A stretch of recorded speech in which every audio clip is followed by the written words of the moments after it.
Rittenhouse, who killed two protesters and injured another in Kenosha, Wisconsin, after Jacob Blake was shot by police. And yesterday, we're hearing that the prosecution really had a turn of events. A key witness took the stand. That key witness happened to be the individual who survived the shooting of Kyle Rittenhouse. And his testimony definitely was not in the favor of prosecution, because what is at stake here, what is being tried, is whether or not Rittenhouse actually acted in self-defense. And so the testimony from the only surviving victim might have played into this defense that Rittenhouse has been standing on, that he was acting in self-defense. What this key witness said was that he actually had a gun pointed at Rittenhouse first. And so many people on the jury may take this as him acting aggressively, or giving Rittenhouse a reason to shoot first. I want you guys to take a listen to some of the testimony from yesterday. Gage Grosskreutz was the only one of Rittenhouse's three victims who survived. Rittenhouse shot Grosskreutz in the bicep. He says he's now lost sensation in that part of his arm. While Rittenhouse's lawyers argue it was all in self-defense, Grosskreutz says his hands were raised when Rittenhouse shot him. By re-racking the weapon, I inferred that the defendant wasn't accepting my surrender. Did you feel that he was going to point the gun and shoot at you again? Yes. I was never trying to kill the defendant. I was trying to preserve my own life. But in cross-examination, Rittenhouse's lawyers tried to argue that Grosskreutz was pointing his own gun at Rittenhouse in that moment. You'd agree your firearm is pointed at Mr. Rittenhouse? Yes. Okay. Once your firearm is pointed at Mr. Rittenhouse, that's when he fires his gun. Yes? No. Sir, look, I don't want to... That looks like my bicep being vaporized, yes. Okay. And it's being vaporized as you're pointing your gun directly at him. Yes? Yes. Okay, so with your arms up in the air, he never fired, right? Correct. It wasn't until you pointed your gun at him, advanced on him, with your gun, now your hands down, pointed at him, that he fired, right? Correct. You pulled your gun out. You began chasing or running after a man who was running away from you, correct? That is correct. When pressed, he said that he did not intentionally point his gun at Rittenhouse, but the defense seized. Also bringing up that Grosskreutz was suing the city and could benefit financially if Rittenhouse is convicted. So far, the prosecution has called 20 witnesses to the stand. It's possible that prosecutors could rest their case as early as tomorrow. Then it's the defense's turn, and it's possible that Rittenhouse himself could testify later this week. So as you heard there, things did not go well during the cross-examination, at least not for the prosecution. Ben, we've been following this trial, and the thing that still just doesn't make sense to me, Ben, is that this was, at the time, a 17-year-old who came from Illinois with firearms to, quote unquote, help protect property. And so what I don't understand is, who authorizes people to come in from other states, from other cities, to help protect property? It's not like he had a friend who lived in Kenosha. It's not like his uncle's family business was in Kenosha. His grandmother didn't live there. This was a kid who simply just traveled from Illinois with firearms and kind of took matters into his own hands to be this vigilante. Yeah, Georgia,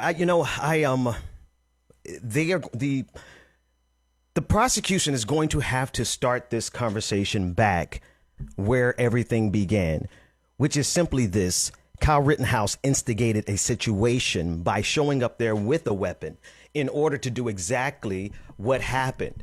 right? And if the prosecution is not able to draw that connection, then of course, in the confusion and all of the melee and all of the things that surrounded what happened in Kenosha that night, of course, it can all come out in the fog of war. There's a book called The Fog of War that discusses the types of things that happen in quote unquote combat.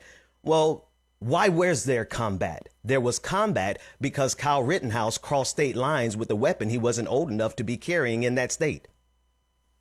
Yeah. Yeah. Well, the thing I think that's concerning is in that state, there is a law for self-defense that says if you use fatal force because you are concerned that someone's going to use fatal force against you, it's justified. And so just in that one moment, out of all the days of this trial that's happened, in that one moment in cross-examination, the defense has done a pretty solid job of proving that because the only survivor had a gun pointed at Rittenhouse, that he was acting in self-defense.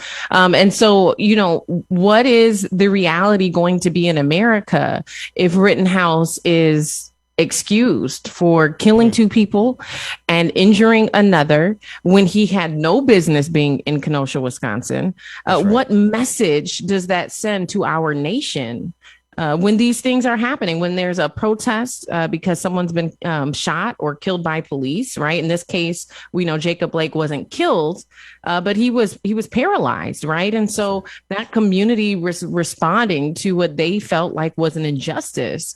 And here's Rittenhouse coming in with his own agenda. He's not a part of that community.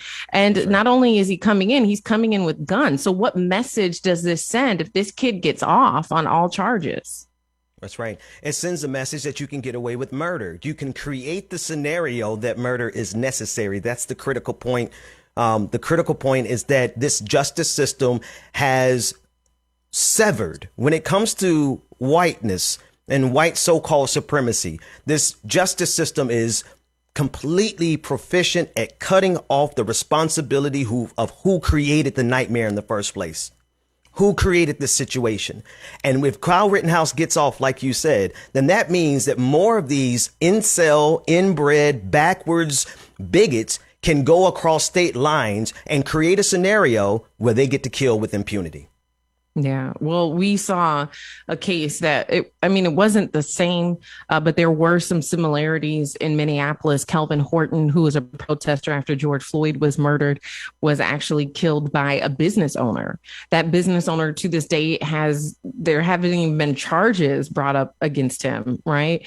And so what message did that send in a state where there is not a law that allows business owners to use fatal force to protect their properties? You know, this was a man who clearly not only broke the law, but then also took somebody's life who's not being held accountable. And so I think that America's sending a message that, you know, yeah, sure, you have the First Amendment right, but if you're out there, don't be surprised if you're hunted down and killed. That's right. By someone who is not going to be held accountable, you know, so go out there if you want to. You know, I think these are the kinds of intimidation tactics that we continuously see formed against the movement for Black liberation. That's right.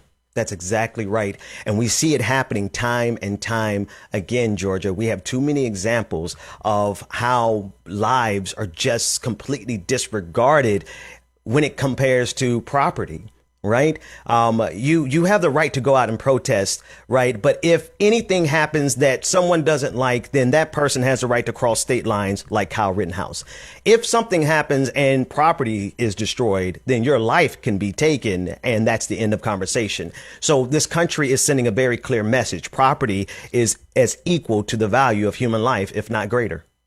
Yeah. Well, Ben, I know that you have been following a story this morning as well. Yeah, a couple of stories. We're looking at the January 6th Select Committee. They're considering some unorthodox or perhaps a blast from the past method of holding Steve Bannon and other people who are refusing to come testify. They're trying to find a way to get these people held in contempt of court directly, meaning that the sergeant of arms would be able to go and arrest these individuals. It's something from a throwback from past years. That said, I want us to take a listen to this clip, and I want us to really think about how much power these people really have, arrogance, the caucasity, to be able to look at the United States House of Representatives Select Committee and refuse to testify. And now the committee is trying to figure out how to get around that. Let's take a listen in. January 6th committee investigating the insurrection at the Capitol issued a fresh round of subpoenas today. The committee seeking both documents and testimony from 6 people. Bill Stepien, manager of former President Trump's failed re-election campaign. Jason Miller, the former Trump senior advisor. Angela McCallum, a former executive assistant to the Trump campaign. John Eastman, a lawyer for Mr. Trump, who wrote a memo about how to challenge the 2020 results. Michael Flynn, the former national security advisor, who reportedly attended an Oval Office meeting in December to discuss seizing voting machines. And Bernie Kerik, a Trump ally who the committee says worked with Rudy Giuliani to investigate allegations of voter fraud. I believe that the time has come for the Congress once again to enforce its own subpoenas. We used to have a process until 1930, from the beginning of the Republic till 1930, in which Congress enforced its own compulsion of testimony subpoenas. And that meant that if necessary, we sent the sergeant at arms or its equivalent and arrested people and detained them until they cooperated with the congressional subpoena. I think the Justice Department takes too long, and I think the courts take too long.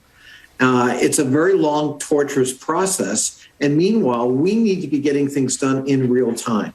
People died because of the conspiracy that these people were involved in to overturn the election on January 6th. That was a dagger at the very heart of democracy itself.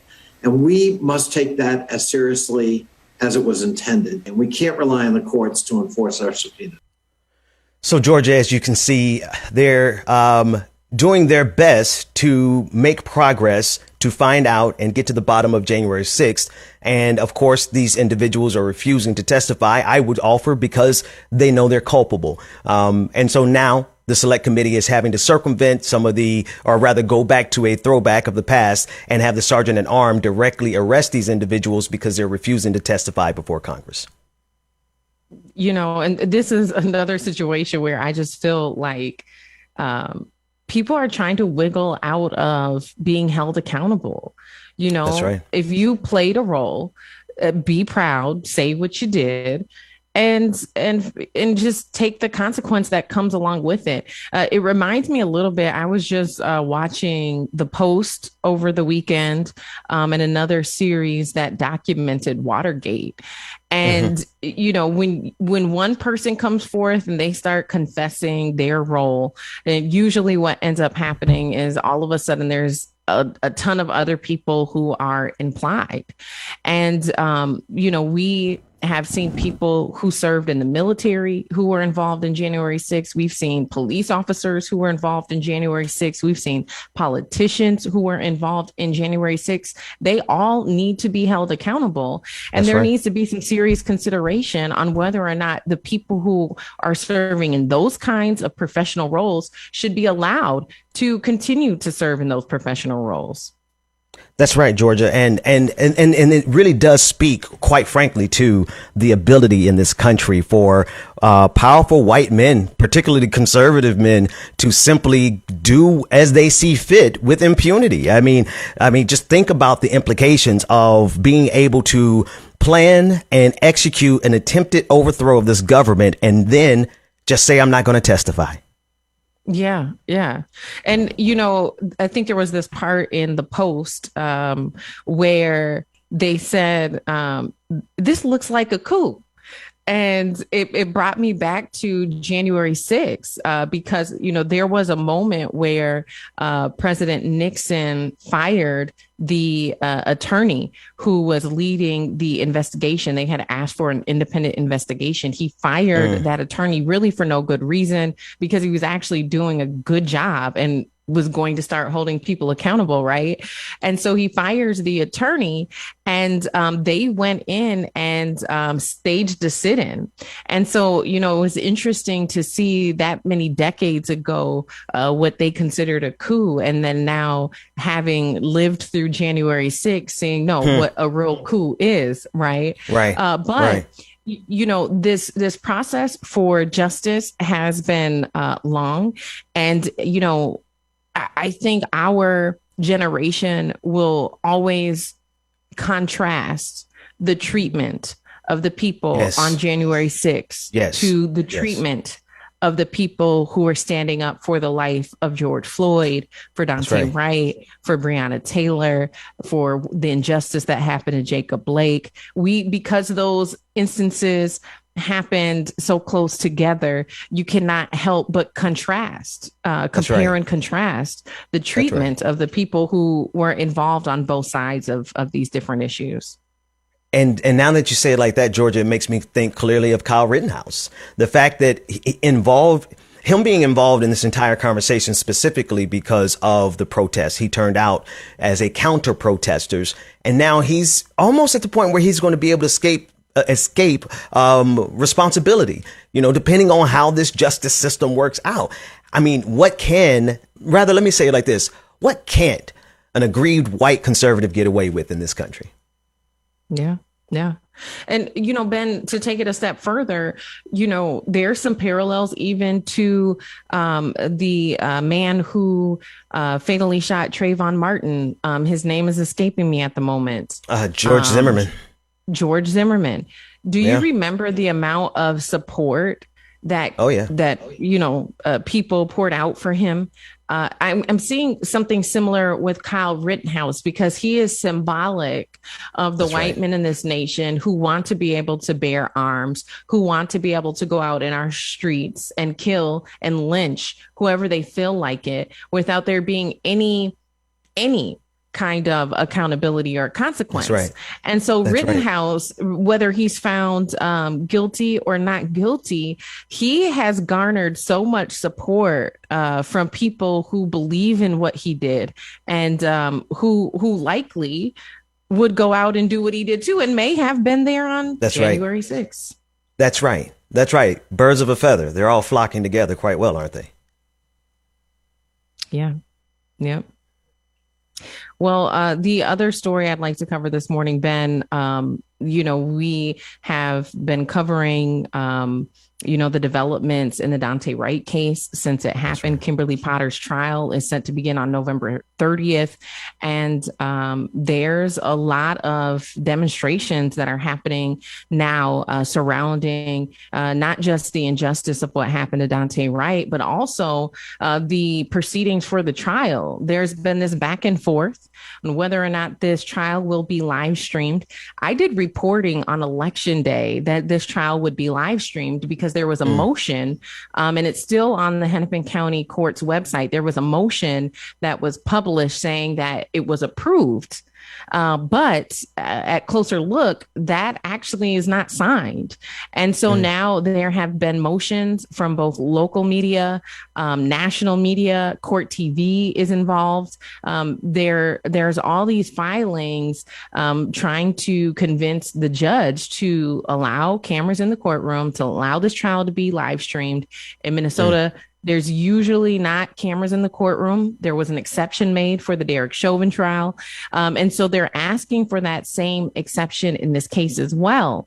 But, with this back and forth happening, and it's getting closer and closer to the date that the trial starts, the community is also demanding that cameras be in the courtroom. And so we saw protesters. I'm not sure if we have any footage of this, but we saw protesters showing up to the home of Judge Regina Chu. That's right. And demanding that she allow cameras in the courtroom so that there can be transparency in this process. What it brings up for me, Ben, is the status quo in, not just the media industry, but within the courts, right? But if this court does not allow cameras to be in the courtroom, will it affect our ability to have the transparency we need to know whether or not they are actually trying to prosecute Kimberly Potter and have her held accountable for killing Daunte Wright? That's right, Georgia, and that's the thing. It's so here. All these stories are connected. You mentioned George Zimmerman. I remember that trial, and I remember watching every moment of it, and I remember dissecting the arguments, and that's when I realized, for me, and this is my opinion, but being able to watch these court proceedings gives us the ability to see the efficacy or the lack thereof with which these prosecutors actually try these cases. You can hear in these cases when a prosecutor is not actually taking an argument seriously, or they're not actually asking the relevant questions. And this is one of the reasons they don't want cameras in the courtroom, because we're sitting there and we're able to, in real time, of course we can read it after the fact, but we all know how compelling video is. And so if we are now stripped of the ability to examine this proceedings, then, well, they can get away with any argument they want, or rather not argue the things that are very necessary. And I think we see Kyle Rittenhouse being the perfect example. Here's a case where, there's some arguments we're going to have to really parse through to make our way through this case. Absolutely. And, when you're able to also see the process of jury selection, I think that has been a component of the justice system that people are now more hyper aware of after all of these high profile trials in the last year. And so when we're able to hear and see why some of the jurors are not allowed to serve, you start to see that the jury selection project is very strategic, and it's something that is intentionally crafted by both the prosecution and the defense. I want you guys, it does look like we have some coverage here. I want you guys to take a look. This is reporting on what happened over the weekend. Protesters showing up to demand that Judge Regina Chu allow cameras in the courtroom for the Kimberly Potter trial. Take a look. We are now 3 weeks away from jury selection in the Kim Potter trial. The former Brooklyn Center police officer charged with manslaughter for the shooting death of Daunte Wright. But authorities are concerned about an incident over the weekend in which protesters went to the home of the judge. Unlike the Derek Chauvin trial, so far Judge Regina Chu has not allowing cameras in the courtroom for Potter's trial. And on Saturday night, protesters upset with that went all the way to what they believed was her front door in a scene that's upsetting to a lot of people. I know where I'm at. The live stream begins with activist Cortez Rice on the floor of the condo where he says Judge Regina Chu lives. We got confirmation that this is her house right here. Judge Chu is presiding over the trial of Kim Potter, the former Brooklyn Center officer charged with manslaughter for shooting Daunte Wright. The judge stay in this nice predominantly white neighborhood, this nice little white building. Rice lingers by the door, then yells out the window at other protesters. Hey, yo!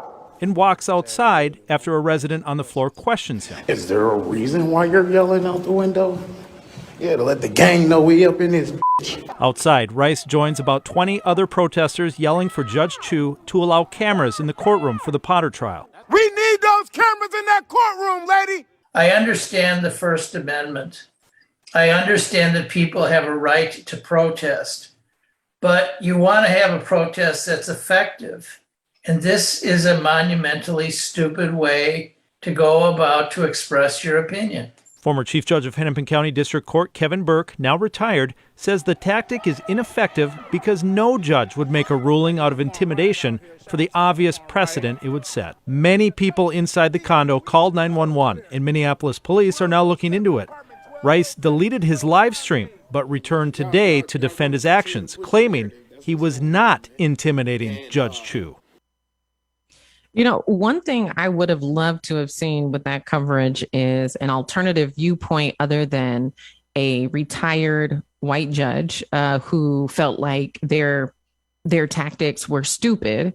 He's entitled to his opinion, and that is definitely a side of the story. I think they should have balanced that out, though, and so what this is, I just want to highlight here when I talk about changing the narrative that this is some of the things that I'm pointing to, right? Because if you would have gotten a black judge or a black attorney, they may have had a different opinion. When you look at what has happened in the Twin Cities area, St. Paul, Minneapolis, Brooklyn Center, which is just a few miles away from Minneapolis, where Daunte Wright was killed. When you look at what has happened in this community over the last, I would even say 10 years, Ben, because this includes what happened in Mark Clark, Philando Castile, all of these high profile cases. Protesters have been effective. And one of their tactics and strategies has been to show up at people's houses and share their message there. We saw this being effective for the increase in charges. If you remember, Kimberly Potter was originally charged, I think, with just second-degree manslaughter. Protesters showed up at the home of the county attorney and said, increase the charges, right? And guess what? Now she's being charged with first-degree manslaughter. And so even they asked for the case to be handed off to Attorney Ellison, who also was the special prosecution team for the Derek Chauvin trial, right? That also happened. And so showing up at people's house, there's like this saying here in the Twin Cities now, we will pull up. That's right. Will pull up to your house. And why not? If those protesters, they did not cause any property damage. They were there to say, we want transparency in this trial. They were there to voice their concerns, express themselves, and demand justice, from their viewpoint and their perspective. That's right. Georgia, seizing the narrative. I heard you say that loudly and clearly when we first met, because that's exactly what we have to do here. And it's exactly the way that you described, because they put up in this clip someone who said that, well, you want a type of protest that's going to be effective. That's not what that retired judge wants. He wants something that's not going to interrupt him, that's not going to disturb him. He wants something that he can casually ignore so that they could go about their regular course of business, carrying out the duties of this injustice system. Because there's no form of protest that's ever going to be acceptable to them. Colin Kaepernick took a knee and they destroyed his career. How much more silent, how much more peaceful can you get than that? And we see how this country reacted with their fangs and their venom coming full throated. Yeah. And, and that cost him his career. And so, that wasn't acceptable. It was peaceful. It was, something that he just did on his own. And even at that time, the president of the United States, who was Trump at the time, used his platform to call him out of his name, to belittle him, to disrespect him. And you have to think when Kaepernick took that knee, it was before George Floyd was killed, right? That's right. And then That's right. all of a sudden the world was like surprised. And they're like, no, actually, please take a knee. Just don't burn down our buildings. And it's like, oh, so now you want us to take a knee? And so it is very hypocritical, the messaging that I think is sent from folks who are Black and brown, who do not have to live in communities that are oppressed, who do not have to fight their entire life to close these gaps and the disparities, all of these statistics, right? And so I have personally seen people showing up and expressing themselves. I've seen it effective. I've seen it work. I've seen change come. And so, I understand why folks were out there over the weekend, and it will be interesting to see what this judge decides. If Judge Chu decides to allow cameras in the courtroom, we are absolutely going to be covering the trial. If she doesn't allow it, I'm still here. So I'll be working to get access into the courtroom so that I can follow along with what's happening.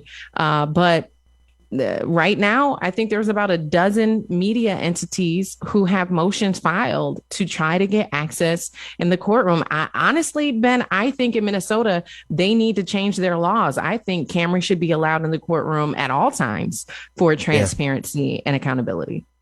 Absolutely. Absolutely. And I'm going to be honest with you, at a bare minimum, there has to be audio transcripts in real time. There's got to be a way. And there's no excuse, because justice can't be carried out in darkness. So somehow, some way, some form of fashion, the people need to be able to give an accounting, right? We need to have confidence in this system, and we can't if there's no transparency, because there's no audio, there's no video in the year 2021. Interesting. Yeah. Very interesting. Well, we are on the clock. And so what can people look forward to coming up next? Georgia, we have a long rundown of stories that are happening. I'm really looking forward to the conversation that we're going to be having coming up with Like It or Not. There are just a couple of cultural issues. There are intersections that are happening with COVID-19. Black folks are being used as a tool by people who don't want us to get vaccinated. So we have to dig into that a little bit, because we need Black folks to get vaccinated, and we need Black folks' children to get vaccinated. Everybody, yes. But when we talk about the number of Black people, children who are living without their parents right now because of COVID-19, it is so urgent that we have this conversation, and we're going to have a full-throated conversation at 9 o'clock on Like It or Not. Keep it here for that and more on The Benjamin Dixon Show.